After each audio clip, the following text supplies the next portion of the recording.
Assalamualaikum warahmatullahi wabarakatuh. Berjumpa lagi, masih bersama Ibu Putri Ayu Resti Fauzi, Guru Mapel Bahasa Indonesia dan mengajar di SMK Gema Nusantara. Baiklah Ananda, jangan lupa subscribe, like channel Ibu ini supaya Ananda bisa melihat video pembelajaran Ibu selanjutnya. Oke, sebelum kita memulai pembelajaran, marilah kita baca basmalah terlebih dahulu. Bismillahirrahmanirrahim. Dan Ibu harap Ananda semua dalam keadaan sehat dan tetap semangat memulai pembelajaran darinya. Baik, kita masuk ke pertemuan ketiga. Masih dengan materi teks laporan hasil observasi. Kali ini KD-nya 3.2 dan 4.2. Materinya materi D dan E. Materi D dan E ini dibantu oleh Ibu Desi Erlina Sari. Materi D-nya yaitu analisis struktur, isi, dan kaidah kebahasaan teks laporan hasil observasi. Nah, jadi di sini kita membahas dua materi kecil. Yang pertama kita membahas struktur teks observasi. Yang kedua kita membahas kaidah teks observasi. Lanjut materi E. Penyusunan teks laporan hasil observasi. Nah, jadi di materi E ini kita membahas bagaimana menyusun teks laporan hasil observasi. Kita bahas satu-satu materinya. Yang pertama materi D, analisis struktur dan isi kebahasaan teks laporan hasil observasi. Yang pertama kita bahas terlebih dahulu struktur isi teks laporan hasil observasi. Jadi, pada teks observasi ini dia memiliki 4 struktur. Nah, maksudnya di sini dia memiliki 4 bagian untuk pembuatan teksnya tersebut. Nah, jadi kita lihat strukturnya. Yang pertama yaitu definisi atau pernyataan umum. Struktur laporan hasil observasi yang pertama adalah definisi umum. Pada bagian ini dijabarkan pembuka yang memuat informasi umum mengenai objek yang kita teliti. Nah, pernyataan umum itu meliputi pengertian atau definisi objek yang kita teliti tersebut secara singkat. Misalnya kita meneliti mengenai rumah.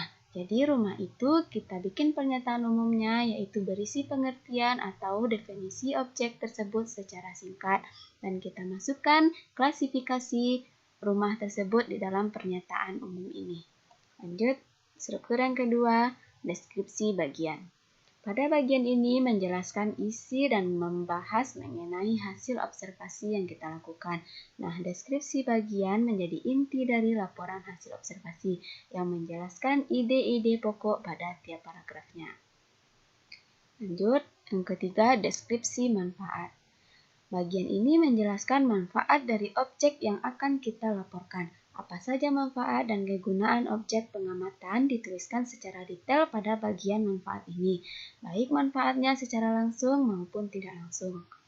Yang terakhir, penutup atau kesimpulan. Bagian ini berfungsi untuk menutup laporan hasil observasi yang telah kita bikin. Bagian ini merupakan bagian rinci akhir dari teks yang juga berisi kata penutup laporan dari penulis, seperti penutup pada umumnya. Nah, pada bagian ini juga menjelaskan ringkasan dan kesimpulan dari laporan yang sudah kita bahas pada bagian-bagian sebelumnya. Terkadang, bagian penutup ini juga disatukan dengan bagian definisi manfaat. Jadi, paragrafnya itu ada yang disatukan bagian ini dengan deskripsi manfaat. Kadang ada paragrafnya itu dipisahkan. Oke, kita lihat contohnya. Ini dia contohnya. Nah, paragraf yang pertama ini dia menjelaskan mengenai pengertian si pohon kelapa dan menjelaskan apa-apa saja yang mengenai atau pernyataan-pernyataan umum yang mengenai pohon kelapa. Berarti ini adalah deskripsi yang pertama yaitu definisi atau pernyataan umum. Lanjut, pada bagian yang kedua ini dia menjelaskan bagian-bagian dari pohon kelapa. Nah, berarti paragraf yang kedua ini strukturnya yaitu deskripsi bagian. Nah, yang ketiga coba kita lihat, jelas terlihat di sini ada manfaat. Berarti bagian yang ketiga ini paragrafnya strukturnya itu deskripsi manfaat. Terakhir, nah kita lihat yang terakhir ini adalah penutup dan kesimpulan dari keseluruhan paragraf. Berarti struktur yang terakhir pada bagian ini adalah penutup dan kesimpulan. Nah, inilah dia struktur dari teks laporan hasil observasi. Ibu ulangi, strukturnya ada 4. Yang pertama, definisi atau pernyataan umum. Yang kedua, deskripsi bagian. Yang ketiga, deskripsi manfaat. Yang keempat, penutup dan kesimpulan. Jadi, Ananda kalau mau bikin teks laporan hasil observasi, strukturnya harus berurutan seperti ini. Oke? Kita lanjut ke materi yang kedua. Kaidah kebahasaan teks laporan hasil observasi. Yang pertama, pernyataan umum atau definisi umum. Nah, ini kaidah kebahasaan yang pertamanya. Di sini, pengertian definisi umum adalah pernyataan atau definisi umum yang berisi objek yang akan kita kaji, atau kita jelaskan secara garis besar pemahamannya tentang hal tersebut. Di dalam teks laporan hasil observasi, kata yang dominan dipakai adalah kata benda. Kata benda ini nama lainnya nomina, dan kata kerja. Kata kerja ini nama lainnya verba. Tentu Ananda sudah tahu apa itu kata kerja dan kata benda. Kita lihat contohnya. Nah, ini dia nomina. Nomina ini adalah kata benda. Ini contohnya, nelayan, profesi. Nah, lanjut tabel kedua, verba. Nah, ini adalah kata kerja. Kata kerjanya yaitu contohnya memiliki, mencari. Nah, jadi kalau kita mau bikin pernyataan umum, gunakanlah kata kerja dan kata benda ini. Oke, lanjut kita ke kaidah kebahasaan yang kedua, afiksasi. Nah, dalam kegiatan berbahasa, kata yang digunakan dapat berupa kata dasar atau kata bentukan. Kata dasar adalah kata yang belum mendapatkan imbuhan, pemajemukan, atau pengulangan. Kata bentukan adalah kata yang telah mendapatkan imbuhan, afiksasi, pengulangan, reduplikasi, dan pemajemukan ketika digunakan. Jadi afiksasi itu adalah ini dia, kata bentukan yang telah mendapat imbuhan. Jadi kata dasar yang telah mendapat imbuhan itu dinamakan dengan afiksasi. Oke, kita lihat contohnya. Ini dia kata berimbuh. Nah, pertunjukan, mengobati. Jadi jenisnya pertunjukan ini adalah kata benda. Imbuhan yang dia pakai adalah per dan an. Kata dasarnya adalah tunjuk. Jadi kata berimbuhannya adalah pertunjukan. Oke, lanjut yang kedua, mengobati. Mengobati ini adalah jenisnya yaitu kata kerja atau verba. Imbuhan yang ada di dalamnya adalah men dan i. Kata dasarnya adalah obat. Berarti kata berimbuhannya mengobati. Jadi, kata yang mendapatkan imbuhan seperti ini yang dinamakan dengan afiksasi. Oke, mari kita lanjut ke kaidah kebahasaan yang selanjutnya, yaitu kalimat definisi dan kalimat deskripsi.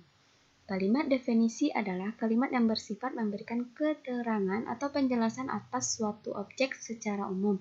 Maka dari itu, kalimat definisi sering memuat kata adalah.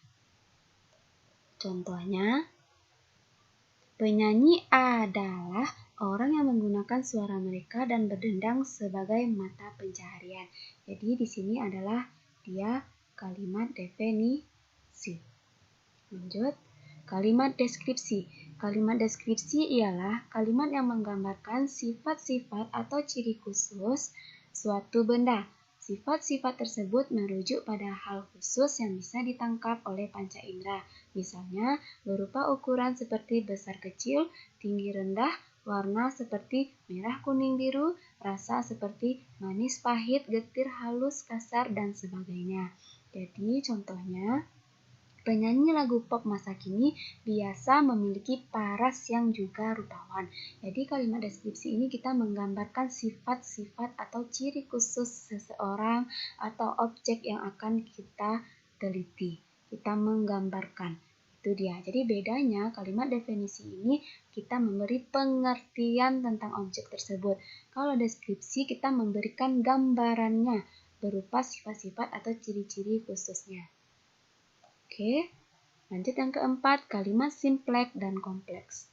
Kalimat simpleks disebut juga kalimat tunggal, yaitu kalimat yang hanya terdiri atas satu klausa atau satu struktur predikat.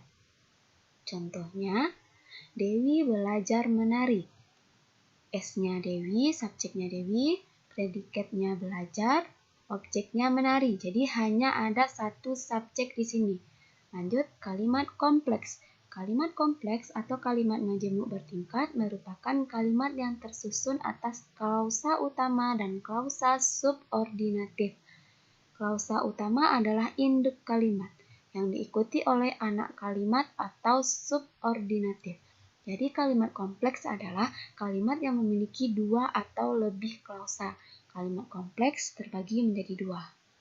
Contohnya di sini. Nah, kelelawar subjek, predikat aktif pada malam hari K.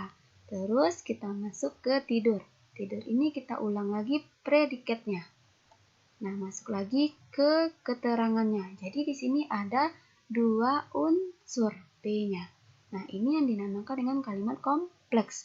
Kalimat yang memiliki dua unsur atau dua klausa.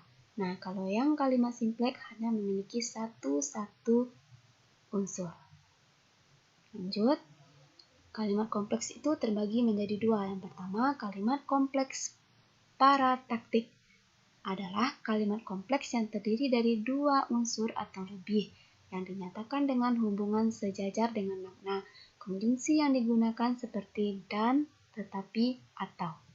Contohnya, di sini kita menggunakan kata hubungnya itu, yaitu dan.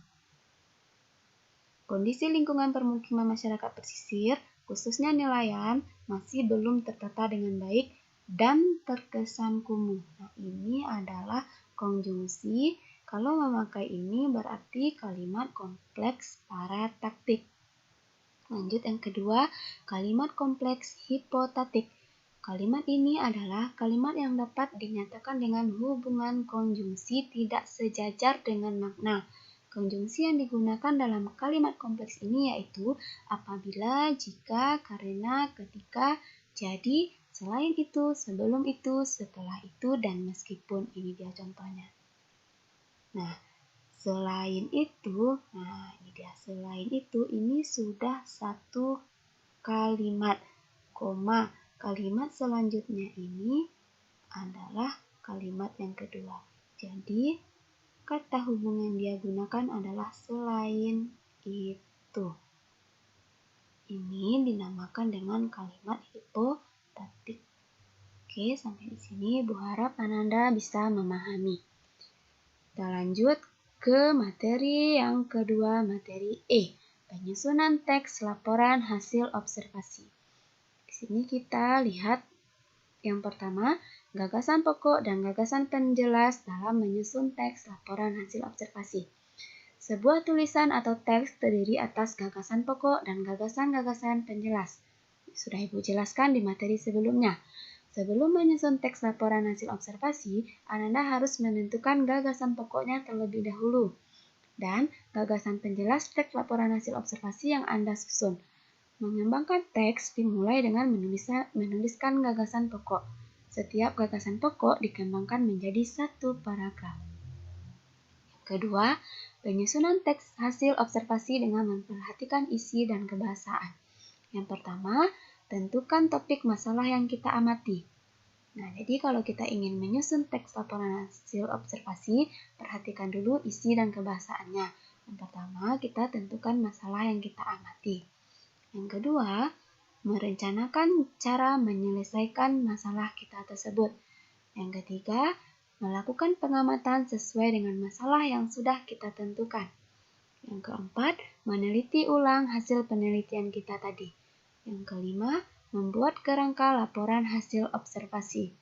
Yang keenam, baru kita menyusun laporan hasil observasi. Yang ketujuh, baru kita benahi laporan yang telah kita susun. Jadi, menyusun laporan hasil observasi tadi, lihatlah 4 struktur tadi. Oke? Sekian materi Ibu yang D dan E. Ibu harap Ananda bisa memahami apa itu teks laporan hasil observasi. Ibu akhiri pertemuan hari ini. Assalamualaikum warahmatullahi wabarakatuh. Sekian dan terima kasih.